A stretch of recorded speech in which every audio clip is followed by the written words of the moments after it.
ಎಲ್ಲರಿಗೂ ನಮಸ್ಕಾರ. ನಾನು Ashish K Patil. I hope ತಾವೆಲ್ಲರೂ ಕೂಡ ಚೆನ್ನಾಗಿದ್ದೀರಾ ತಿಳ್ಕೊತೀನಿ. ನಾನು ಕೂಡ ಚೆನ್ನಾಗಿದ್ದೀನಿ. ಈಗ ತಾವೆಲ್ಲರೂ ಕೂಡ ಚೆನ್ನಾಗಿದ್ದೀರಾ ಅಂತ ತಿಳ್ಕೊಂಡು ಈ ಒಂದು ವಿಡಿಯೋನ ಸ್ಟಾರ್ಟ್ ಮಾಡೋಣ. ಇವತ್ತಿನ ಒಂದು ವಿಡಿಯೋನ ಏನಂತ ಹೇಳೋದಾದರೆ, ಈಗ ಶಕ್ತಿ ಯೋಜನೆಯಡಿ ರಾಜ್ಯದ ಮಹಿಳೆಯರು ಆಲ್ರೆಡಿ ಈಗ ತಾವು ಒಂದು ಬಸ್ನಲ್ಲಿ ಫ್ರೀಯಾಗಿ ಪ್ರಯಾಣವನ್ನು ಮಾಡ್ತಾ ಇದ್ದೀರಾ.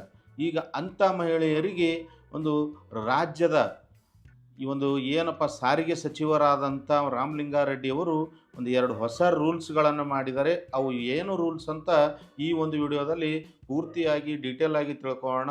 ಅಲ್ಲಿವರೆಗೂ ನನ್ನ ಈ ಒಂದು ಆಶೀಶ್ ಕೆ ಪಾಟೀಲ್ ಚಾನಲ್ನ ಸಬ್ಸ್ಕ್ರೈಬ್ ಮಾಡ್ಕೊಳ್ಳೋದಿದ್ದಲ್ಲಿ ಸಬ್ಸ್ಕ್ರೈಬ್ ಮಾಡ್ಕೊಳ್ಳಿ. ಹಾಗೆ ಈಗಾಗಲೇ ಸಬ್ಸ್ಕ್ರೈಬ್ ಮಾಡಿರ್ತಕ್ಕಂಥ ಎಲ್ಲ ಸಬ್ಸ್ಕ್ರೈಬರ್ಗಳಿಗೆ ನನ್ನ ತುಂಬು ಹೃದಯದ ವಂದನೆಗಳು. ಬನ್ನಿ ಸ್ನೇಹಿತರೆ, ಈ ಒಂದು ವಿಡಿಯೋನ ಸ್ಟಾರ್ಟ್ ಮಾಡೋಣ.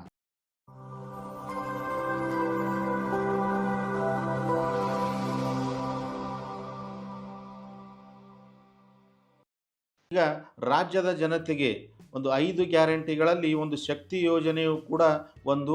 ಅದರಂತೆ ಈ ಶಕ್ತಿ ಯೋಜನೆಯಲ್ಲಿ ರಾಜ್ಯದ ಎಲ್ಲ ಮಹಿಳೆಯರು ಈ ಒಂದು ಫ್ರೀ ಬಸ್ ಪ್ರಯಾಣದಲ್ಲಿ ತಾವು ಗುರುತಿದೆ, ಎಲ್ಲರೂ ಕೂಡ ಒಂದು ಬಸ್ ಪ್ರಯಾಣದಲ್ಲಿ ಫ್ರೀಯಾಗಿ ಓಡಾಡ್ತಾ ಇದ್ದೀರಾ. ಈಗ ಅವರಿಗಾಗಿ, ಅಂತಹ ಮಹಿಳೆಯರಿಗಾಗಿ ತಾವು ಬಸ್ಸಲ್ಲಿ ಫ್ರೀ ಹೋದರೂ ಅವರು ಏನು ಒಂದು ಟಿಕೆಟ್ ನಮಗೆ ಕದ್ದುತ್ತೆ, ನಾವು ಯಾವಾಗ ಕೇಳಿದ್ರೆ ಅವಾಗ ಆಧಾರ್ ಕಾರ್ಡ್ ತೋರಿಸಿದ್ರೆ ಆಯಿತು ಅಂಥೇಳಿ ತಾವು ಹೋಗ್ತಾ ಇದ್ದೀರಾ. ಆದರೆ ಹಾಗೆ ಹೋಗೋದು ತಪ್ಪು.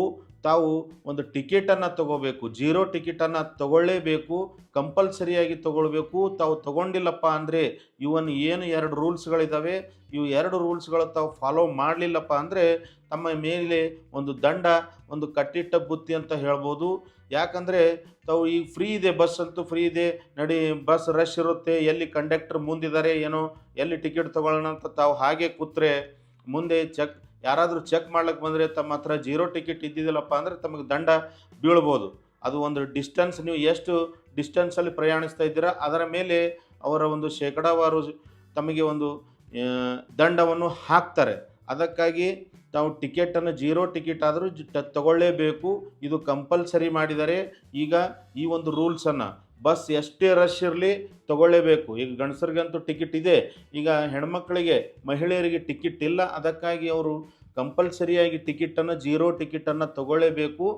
ಮತ್ತು ಅದೇ ರೀತಿಯಾಗಿ ಈಗ ತಾವು ಎಲ್ಲಾದರೂ ಬಸ್ಸಿನಲ್ಲಿ ಹೋಗುವಾಗ ತಮ್ಮ ಜೊತೆ ಒಂದು ಲಗೇಜ್ ಇರುತ್ತೆ, ಸಾಮಾನ್ಯವಾಗಿ ಇರುತ್ತೆ, ಎಲ್ಲರ ಹತ್ರ ಇರುತ್ತೆ. ಈಗ ಆ ಲಗೇಜ್ಗೆ ಒಂದು ಚಾರ್ಜಸ್ಸನ್ನು ಮಾಡಿದ್ದಾರೆ. ಅದು ಒಂದು 5 ಕೆ ಜಿದು ಇರ್ಬೋದು, ಅದರ ಮೇಲೆ ಒಂದು ಪ್ರೈಸ್ ಇದೆ, 10 ಕೆ ಜಿದು ಇರ್ಬೋದು, ಅದರ ಮೇಲೆ ಒಂದು ಪ್ರೈಸ್ ಇದೆ. ಹೀಗೆ ತಮ್ಮ ಒಂದು ಲಗೇಜ್ ಅಂತ ಇರುತ್ತೆ. ಲಗೇಜ್ ಇರಲಾರ್ದೆ ಅಂತ ಯಾರೂ ಹೋಗೋದಿಲ್ಲ. ಈಗ ಯಾರು ಡ್ಯೂಟಿಗೆ ಹೋಗಿದ್ರು ಅಂದರೆ ಒಂದು ಸೈಡ್ ಪರ್ಸ್ ಇರುತ್ತೆ ಅಷ್ಟೇ ಮಹಿಳೆಯರಿಗೆ. ಈಗ ಮತ್ತು ಬೇರೆ ಊರಿಗೆ ಹೋಗೋರಿಗೆ ಎಲ್ಲರಿಗೆ ಲಗೇಜ್ ಅಂತ ಇರುತ್ತೆ. ಆ ಲಗೇಜಿಗೆ ಮತ್ತು ಚಾರ್ಜನ್ನು ಕೊಡಬೇಕಾಗುತ್ತೆ ಅಂತ ಈಗ ಸಾರಿಗೆ ಸಚಿವರು ರಾಮಲಿಂಗಾರೆಡ್ಡಿಯವರು ಒಂದು ಆದೇಶವನ್ನು ಹೊರಡಿಸಿದ್ದಾರೆ.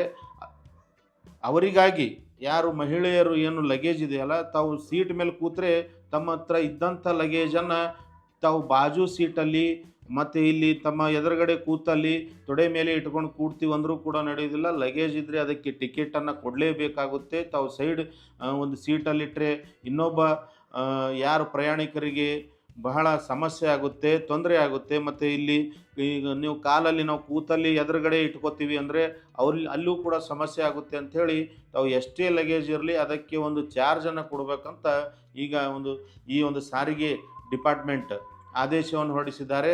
ಅದಕ್ಕಾಗಿ ಈಗ ಎಲ್ಲರೂ ಹೋಗಿಸಿದ್ರೆ ಮತ್ತು ಕಂಡಕ್ಟರ್ ಜೊತೆ ಇಲ್ಲ ನಮಗೆ ಫ್ರೀ ಇದೆ ನಮ್ಮ ಲಗೇಜ್ಗೆ ಯಾಕೆ ಟಿಕೆಟ್ ಅಂತ ತಾವು ಯಾರು ಜಗಳವನ್ನು ತೆಗಿಬಾರ್ದು.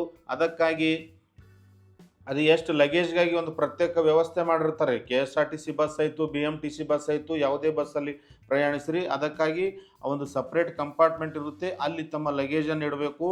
ಮತ್ತು ಸೀಟ್ ಹತ್ರ ಅಲ್ಲಿ ಇಡೋದು ಬೇಡ ಅಂಥೇಳಿ ಈ ಒಂದು ಆದೇಶವನ್ನು ಕೊಟ್ಟಿದ್ದಾರೆ. ಅದಕ್ಕಾಗಿ ಚಾರ್ಜನ್ನು ಕಟ್ಟಬೇಕು ಮತ್ತು 0 ಟಿಕೆಟನ್ನು ತಪ್ಪಲಾರದೆ ತಗೊಳ್ಳಿ.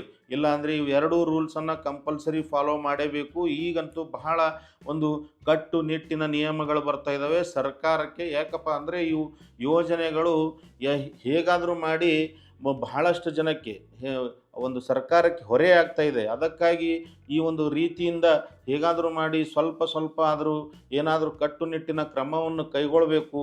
ಈ ಒಂದು ಎಲ್ಲರಿಗೂ ಕೂಡ ನಾವು ಫ್ರೀ ಕೊಡ್ತಾ ಇದ್ದೀವಿ. ಲಗೇಜ್ ತೊಗೊಂಡು 8 ದಿವಸ ಪ್ರಯಾಣ ಮಾಡ್ತಾ ಇದ್ದಾರೆ. ಆ ರೀತಿಯಾಗಿ ಲಗೇಜ್ಗಾದರೂ ಚಾರ್ಜ್ ಮಾಡೋಣ ಅಂಥೇಳಿ ಈಗ ಸರ್ಕಾರ ಒಂದು ಏನು ರೂಲ್ಸ್ಗಳನ್ನು ಮಾಡ್ತಾ ಇದ್ದಾರೆ ಅವು ಕಟ್ಟುನಿಟ್ಟಾಗಿ ತಾವು ರೂಲ್ಸನ್ನು ಫಾಲೋ ಮಾಡಲೇಬೇಕು. ಇಲ್ಲಪ್ಪ ಅಂದರೆ ತಾವು ದಂಡವನ್ನು ವಿಧಿಸಬೇಕಾಗುತ್ತೆ.